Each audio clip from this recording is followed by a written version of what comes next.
To be back here and just to see how this campus has transformed, how the university has transformed. Right, it's been quite a journey. Do you remember when we first met? Oh yes, I remember that we were in California at a conference called the Global Philanthropy Forum. I was way back in the audience and you were up there on the stage being interviewed and you were telling the story of Ashesi and how it started with your dream, how you left Microsoft, how you encountered different forms of higher education in Ghana, and how you came to Baracuso and met with the chief, if I'm not mistaken, right, and elders. And elders, yeah. And told them about your dream. I mean, I was just so captivated by that story. I couldn't let the story go. I also remember that when you were done and you came off the stage, it's like a mob scene, basically. Right, there's a lot of people around me all of a sudden. A lot of people around you, and I could barely, I'm not that big a person, I just get myself through. And I could just barely hand you my business card and say, right, I'm Reeta. I'm at the MasterCard Foundation. And then I had to back away because the crowd was too big. And I thought, oh, this guy's a rock star. That's what I remember. Yeah, so I remember that too. And then a year later, you called me. That's right. And you were in Accra. I was in Accra, and I just wondered if you remembered me and if there was any chance that we could have a meeting. Right. Of course, I remembered you, but I hadn't followed up for a year. Yeah, I thought it was a bit strange. Yeah. Why didn't you follow up? So, because I'd made a commitment to Jane Wales, who was, she ran the Global Philanthropy Forum, and when she invited me to this, she said, look, this is a forum that is a place for philanthropists to come and learn about what social entrepreneurs are doing, to help them in their thinking about their philanthropy, and it really needs to be a safe place for them, that there would be no solicitation, no fundraising. And so I had committed to Jane that we would not fundraise at the Global Philanthropy Forum. We, as Shesi, would not do so. And I kept that promise. I didn't solicit anyone. I didn't even reach out. And my team asked me about it, by the way. There were people in my team who felt, but if they gave you their card, it's an invitation to reach out. And I said, well, let's just hold off. But I was really relieved when you called me. I was really pleased. I was so happy that when you said that you would be willing to meet with me, because I just wanted to learn and I wanted to hear more about the story. Right. And there's so much I wanted to learn about you and what this whole experience had meant. Because I sensed right away from when you were speaking at the Global Philanthropy Forum that this was going to be a journey, exciting, but right, tough. Yes, and challenging. Yeah. Tough and challenging. And what also captivated me was the story about the chief who asked you about the university and whether this would be a university just for Ghanaian students or for all Africans. And that spoke volumes about the wisdom of the chief. Right. And it also spoke volumes about the promise, right, of what was to come. Right. And what you may not have known then was we were in the process of doing our second strategic plan. Mm-hmm. And in that plan, we had this big goal of really doing a lot more with scholarships, really raising funds to get more people from the lowest economic strata across the continent to come to Ashesi. And at the time we set that plan, it seemed like it'd be very difficult to do. Well, would we really be able to raise the funds? And I remember you asked me about what do the next 10 years look like, and I talked about we're going to do this, and that, and we want to really dramatically increase what we do with scholarships, and how you immediately said, hey, that's something we should look at. And you talked to me about the Scholars Program and the connection with your team. I was really struck by the conversation with your team, that they were not only concerned about numbers, they were concerned about individuals. They were concerned about people. They were really asking us what would be the best thing for your scholarship students. What are the difficulties that you're encountering in your current scholarship program? What are the things you wish you could do that you couldn't do? And they also challenged us about things that we weren't doing yet that we should consider doing, right? So, for example, counseling. Really having like a full-time counseling office and things like that. So they really did make us better, and I was really struck by this foundation that was thinking about doing big things, but was not losing sight of people. Patrick, thank you for saying that. But what you don't know is we were just a fledgling foundation, And we, like you, had big dreams, but knew we had to start somewhere. And we were learning as we were going, taking advice, listening to many organizations who had gone before us on this whole scholarship education journey and told us what they wished they had done. And so we were just taking lessons. And when we met, we were also looking to start well with organizations, with leaders who we felt that we could trust and we could walk this journey together, and who would teach us, and where the young people will teach us.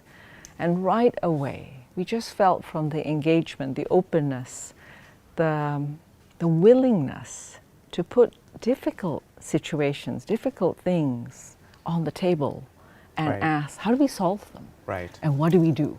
Right. And where do we begin? And for me, that was always what cemented that this was going to be a really important partnership. I didn't realize at the time how life-changing it was, certainly for me and for the foundation.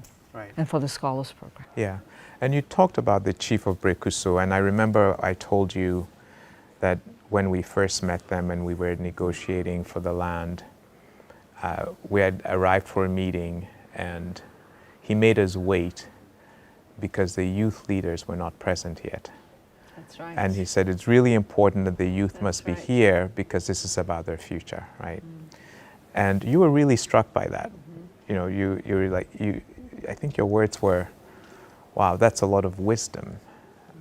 You and the foundation, your team, really emphasize young people a lot. Like whenever you're talking with us, it's really about the young people. I think it's just it certainly was something organic. And when you start up, and despite having resources, you're beginning. And so much about understanding what's the first step begins by listening and understanding. And we knew that we would be a foundation that would come to work here in Africa, that we would be a guest, that we needed to be responsive. And we came because we saw of this huge demographic shifting and the magnitude of young people who would be working, leading, doing, creating for the next 40 to 50 years. And we thought we need to get close and we need to understand. And so start by listening. Okay. Ashesi was one of the first partners in Africa. Yes. Why did you choose Ashesi as one of the first? Well, I have to say that your leadership was a huge part of why we chose Ashesi, the vision. And one of the most powerful stories you told on that stage, and I'm sure I'm going to recount the order out of sequence, was the story about putting to the test, not just Ashesi and Ashesi's students, but also universities around, about having the first unproctored exam. Right. And the hullabaloo that it caused, that people didn't believe that a university, an institution could run an exam where it wasn't supervised. Right. And you spoke about the honor code and taking young people through this journey and saying to them, when you're ready as a class to take this pledge of maintaining a standard, an ethical standard, then we're ready as well. That was mind-blowing. And the fact that the Ghanaian private sector came out in support, Right.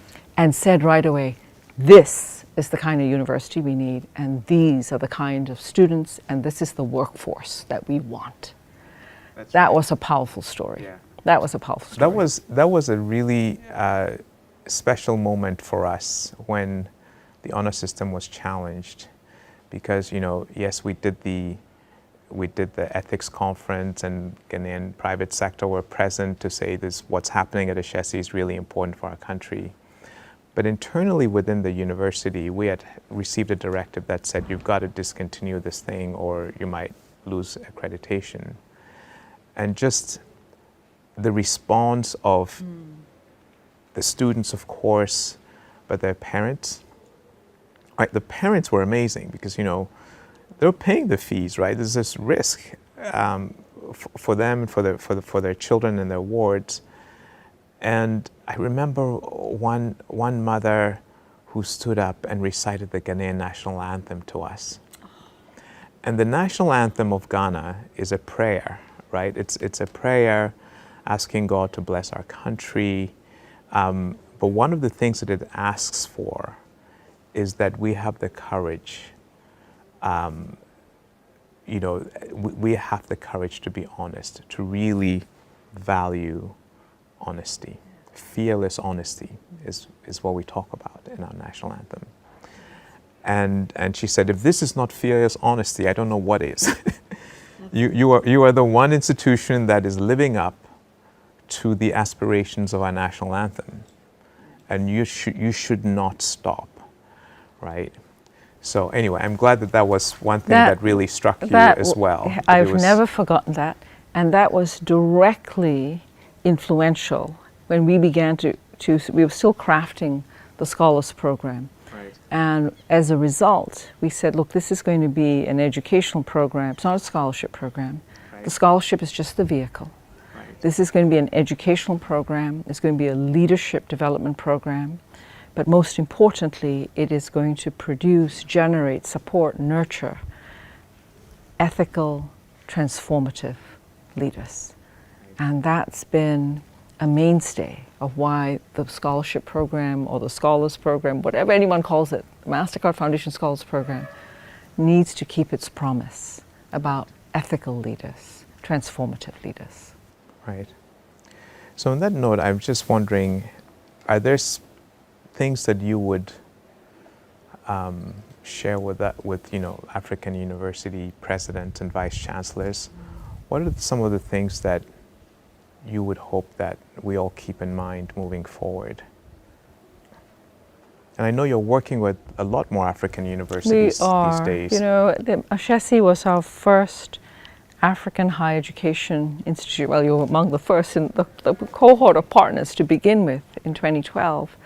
But today, more than 50% of our partners, our network, are African universities. And that's just a moment of pride. But it's also a moment for us to ensure that we are listening to them, listening to the aspirations of their institutions, where they are leading their institutions. And in turn, as we listen to them, I hope that they keep in mind, one, the huge ambition and the mission to be part of the transformation of this continent, transformation of the world, that we are entrusting to them the development and the care of young people.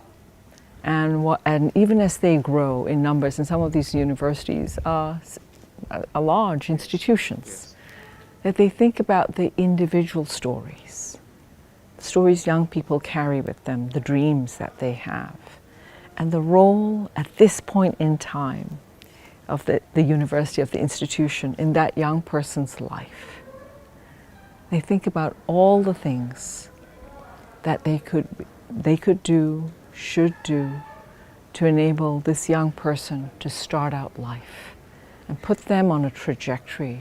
Not only, for sure they will be on a trajectory where they will change their own lives and their families, but a trajectory to really change people, the lives of others around them, their community.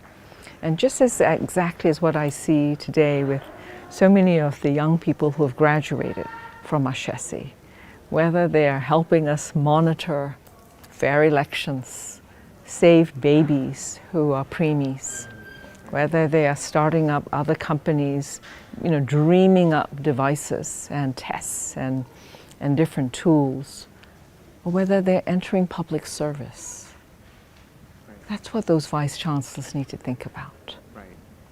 That they too have a hand in changing the future by listening to their young people. See the young people, see people, listen to them, care for them, and through them care for society. Absolutely, yeah, because we live through, we extend ourselves well beyond our lives into the future. Right. When we prepare this next generation. That's right. Okay. Well, that's great advice for us all, and something that I hope we play this interview to future people at Ashesi as well, future managers at Ashesi, and just all keep remembering why we're here. Absolutely. And thank you, Patrick, for your leadership. Thank you for dreaming big. Thank you for having us as a partner. Well, thank you, Reeta. And when you're starting something, or even as you're going day by day, there's always this concern about what can I really do? And if you're going alone, it's scarier. If you have partners, it's easier. And what the foundation has done for us is yourself been a fantastic partner, but also encouraging us to really see what the value of partnership is. And it's helped us. Ashesi's really transformed. We are now an institution that is partnering with other universities across the continent. We're sharing what we're doing with others. We're learning from others. And we're really collaborating in a way that we wouldn't have done, certainly in this stage of our history, if we didn't have this partnership with the MasterCard Foundation. So I want to thank you for that as well. You're not only focused on individual students, but you're also sort of thinking about the big picture, and you're encouraging us all to dream bigger and do bigger things. And I think that's very powerful. If we keep that up, we will transform this continent. Patrick, I also have to thank you. I don't know if it's even possible to describe how this partnership has transformed us and given us permission to also dream big and to do bold things and hard things. In many ways, so much of what we've learned together along this journey is now playing out in other parts of the life of the foundation and how we work with others. It's what gave us courage to say that we can just focus, certainly for this next decade, on young people and to help them realize their dreams, create better lives for themselves and for others. In many ways, this partnership gave us permission and gave us encouragement that we were on the right path and to keep going and to keep moving. So I want to thank you. Thank you. Thank you very, very much for that. And we look forward to even more partnership, even more. And even more big things ahead of us. All right. Thank you. Okay. Thank you. Thank you.